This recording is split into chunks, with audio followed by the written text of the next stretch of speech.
Triple ammo. Whoosh, whoosh, whoosh, whoosh, whoosh, whoosh, whoosh, whoosh.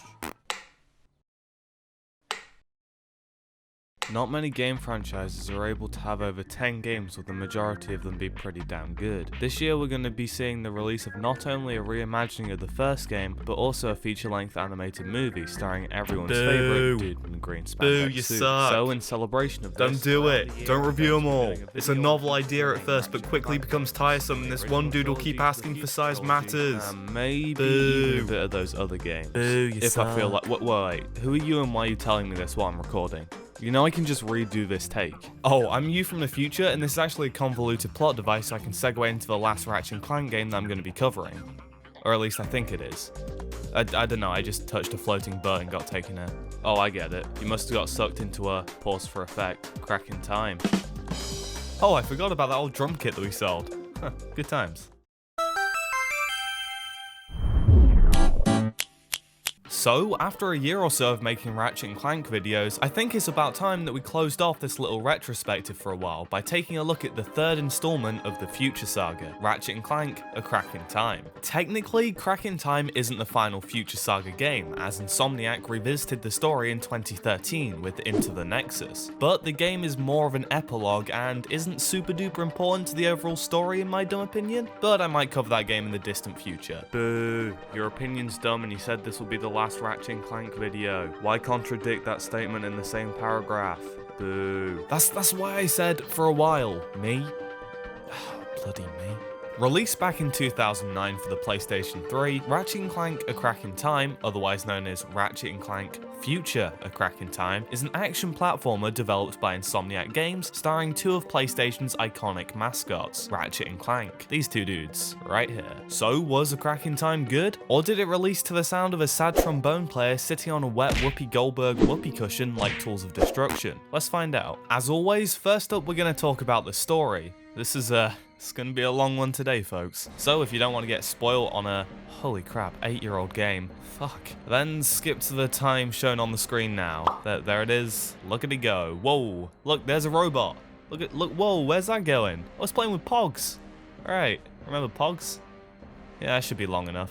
The game starts with Clank being held hostage by Nefarious and #1 best butler EU, Lawrence, in a place called the Great Clock. Nefarious tries to access part of Clank's little 1 terabyte brain to gain the key to something called the Orvis Chamber, but those Sony dudes from the previous game basically tell Nefarious to go and have a cheeky bath with a couple of rubber duckies in a toaster. Nefarious doesn't take too kindly to being rejected to Clank's brain proms, so he sends off this brain scrambler to kill the Sony. That'll show him. The scrambler causes havoc in the Great Clock, causing Clank to wake up and run away. But good old Lawrence manages to catch him, and they all leave the Great Clock, fully knowing that they're probably not going to get their deposit back. Meanwhile, on the other side of the galaxy, Ratchet and Quark crash their ship on a planet, but are saved thanks to this time bubble thing that froze the ship, allowing them to, you know, not die. Luckily for Ratchet and Quark, these nice alien dudes help them fix their ship, but shortly after pimping Ratchet's ride, an evil bloke hired by Nefarious named Vorsalon started to kidnap a bunch of these kind alien people, and also Quark. Vorsalon mistakes Ratchet for someone called Azimuth. Azimuth? I'm gonna call him Asthma. Probably not. Azimuth, I'll just say that. And Ratchet's all like, who that guy? After saving all the aliens in Quark, we get directed to a distant planet to find this Azimuth bloke. And after tirelessly searching the planet for about 2 minutes, Ratchet finds him. So it turns out that Azimuth is actually a Lombax, and he recognizes Ratchet's face and is all like, oh flip my dude, you are Caden's son. After explaining the Clank situation to Azimuth, the two pop off to another planet to try and find a way to Clank. Luckily for them, they find out about another Obsidian Eye, which would allow for them to chat with Clank for a bit. Clank gets reactivated by this clock caretaker robo dude called Sigmund, and the two discover Clank's father, Orvis, the leader of the Sony. It turns out that Orvis left the Great Clock to Clank as his inheritance, meaning that Clank now has to look after this big old place forever and ever and ever. Cheers, Dad. Clank is then given this stick that does stick things, and we find out that the Sony built the Great Clock to keep time from goofing up. After a rip in the time-space continuum, got some gooby aliens to go back in time and destroy civilizations. Clank is warned not to use the clock as a time machine, as it wasn't built to go through time, but instead was only supposed to keep time. It's kinda like a big watch, I guess. Keep this in mind though, it's very slightly important. Clank and Sigmund then realise that Orvis is most definitely dead, which is a bit of a bummer for the two. While searching for the Obsidianite, we find out that Azimuth had failed the Lombaxes after Ratchet asked a bunch of questions about why he wasn't in the dimension that they fled to. It turns out that an inventor approached the Lombaxes with futuristic technology. Kaidan warned Azimuth not to trust him, but Azimuth was a bit of a goon and agreed to share all of the Lombaxes' secrets with him. It turns out that that inventor was actually Tachyon from Tools of Destruction. Whoa, it's all coming full circle. It's a big old circle. Oh, that is nifty. The Lombaxes all took refuge in this court place, but Kaidan went back home to save Ratchet's mother. By the time he arrived, Kaidan's wife was already dead, and shortly after, Kaidan was also murdered by Tachyon's forces. Azimuth then tells Ratchet of his plans to get to the Great Clock and go back in time to undo his mistakes, to save both of Ratchet's parents and the Lombaxes from Tachyon. Ratchet and Azimuth then find the Obsidian Eye, and Ratchet finally gets to have a little chat with Clank. Before the call cut out, Clank begs for Ratchet to head to a planet to help his father out by jumping back in time through these time portal things. It kinda makes sense in the game, don't worry about it. Azimuth further elaborates on his plan to turn back time to the good old days, and tells Ratchet that if they succeed, then the present as they know it will be completely different, and Ratchet will have never met Clank, meaning that the 8-season hit show How I Met This Robot would never conclude. Despite this, Ratchet still agrees to help to try and save his parents. Oh, and they also save Quark again. Cool, I guess. Ratchet then nips to the past where he sneaks into Nefarious' base to see that he had captured Orvis, who was refusing to tell Nefarious how to get into the fabled Orvis chamber. Orvis then kinda just disappears, leaving behind an image that leads Nefarious to Clank. Don't ask me, I still have no idea. Ratchet then tosses a bomb at Nefarious, cutting up his face in the past, which also goofs up his face in the future. Isn't that nifty? We then find out that Azimuth has been captured by Mr. Alien McGee, Vorsalon, so Ratchet heads off to beat him up. Ratchet beats him up. Meanwhile, Clank is chilling in his subconscious with the plumber when suddenly Lawrence knocks him out after Clank accidentally led them to the Orvis chamber. After noticing a distress call, Ratchet figures out that it's probably Clank and heads to the rescue, where the leader of the Valkyries, a group of mercenaries that Nefarious had hired, had faked the signal and were waiting for Ratchet. Ratchet and Azimuth defeat the Valkyries and escape the planet with Clank. Hey, my boys are reunited. After explaining their plan, Clank tells Ratchet and Azimuth that using the Great Clock improperly like that would be a massive risk to the universe, and after realizing how dumb an idea it actually is,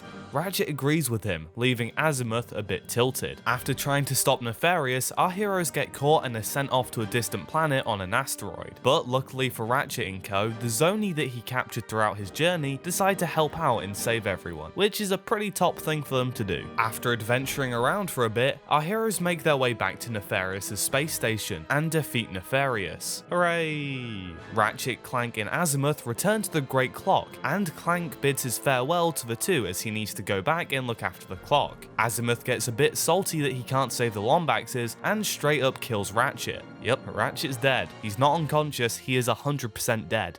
He a dead Lombax. He gone. After killing Ratchet, Azimuth makes a break for the Orvis chamber to try and turn back time, but Clank manages to get inside and seals the chamber before Azimuth can get there. Mourning the loss of his closest buddo, Clank goes, stuff it, and decides to turn back time to just before Ratchet gets shot and saves his life. Ratchet then faces off with Azimuth in the Orvis chamber, where Azimuth messes up the machine to the point where the clock starts to break apart. After beating up Azimuth, he decides that maybe he shouldn't destroy the whole universe, so he sacrifices his own life to fix the clock by shoving his wrench in the switch. That is one dead-ass cat, my dude. Later on, Clank hands over the ownership of the Great Clock to Sigmund and then flies off into the sunset with Ratchet, and there you have it, the overly complicated and somewhat lengthy finale to the Future trilogy. Overall, this game really manages to tell a compelling story, with likable characters and some pretty solid twists and turns along the way. Probably the best story in the Ratchet and Clank franchise. It's really good. I like it. it. In terms of gameplay, everything here is as fun as ever, with tight controls, a satisfying combat system, and plenty of nifty little areas to explore. As always, Ratchet acquires a vast array of crazy weapons and gadgets throughout his journey, and I can honestly say that every single weapon, aside from the sniper, is insanely fun and satisfying to use, making the chaotic battles all the more enjoyable. Hell, even Clank gets a weapon this time around. It's a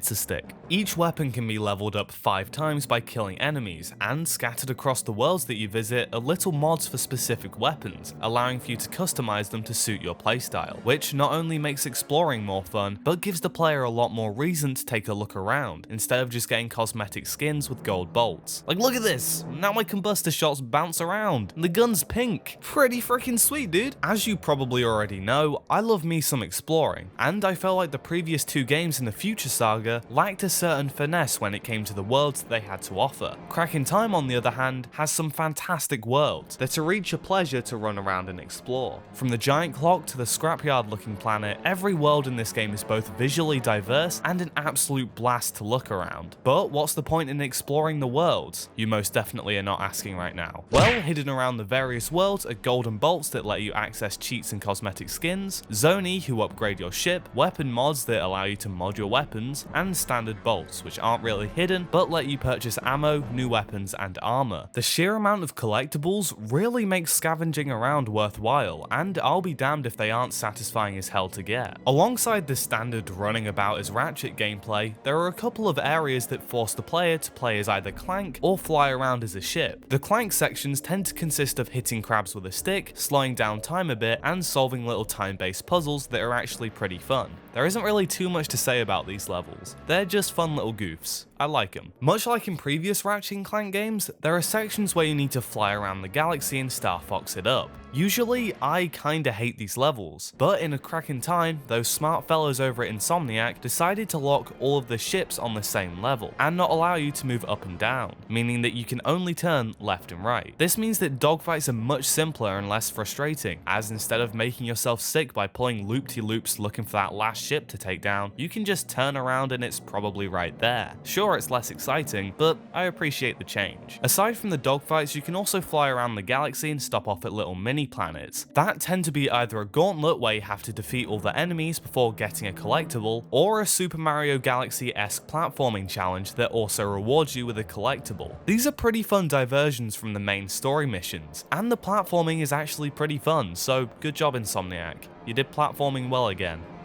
I'm proud of you guys. And that's pretty much everything. Overall, Ratchet and Clank: A Crack in Time is a really fantastic game, and you should definitely give it a go if you haven't already. Or you know, play it again. Now, for the last time, I'm going to chuck this game on my super fantastic, amazing, insanely great list of least favorite to personal favorite Ratchet and Clank games out of the ones I've covered in this little retrospective now. Just repeating that this is a personal list, and it's cool if you disagree with me, let me know what yours is in the comments down below. Alright, cool. And it's going to sit right about here. While it isn't my favorite Ratchet and Clank game, mainly because of my nostalgia towards the original trilogy, it is definitely one of the best out there, and it's a pretty great time. Alright, I'm done with Ratchet and Clank for a while. Have fun playing through all those games again, past me, you goon. Hey, hope you enjoyed this video. If you did, please share it with your friends, family, or creepy neighbor, and don't forget to like and subscribe. Just want to say a huge thank you to my Patreon supporters, James, Stewart, Andre, Tanner, Corey, Mark, Classy, Sir Crackerbulb, and Harvey. You're all the real cracks in time, I guess. If there's anything you liked or didn't like, be sure to let me know in the comments down below, or tweet me at Snooping Turtle. Also, if you want to watch more videos of me doing dumb stuff, you can check out this video I did for Noddy and the Magic Book, or this video I did for Putt Putt Goes to the Moon. That's all from me now. I hope you have a lovely day. Bye bye.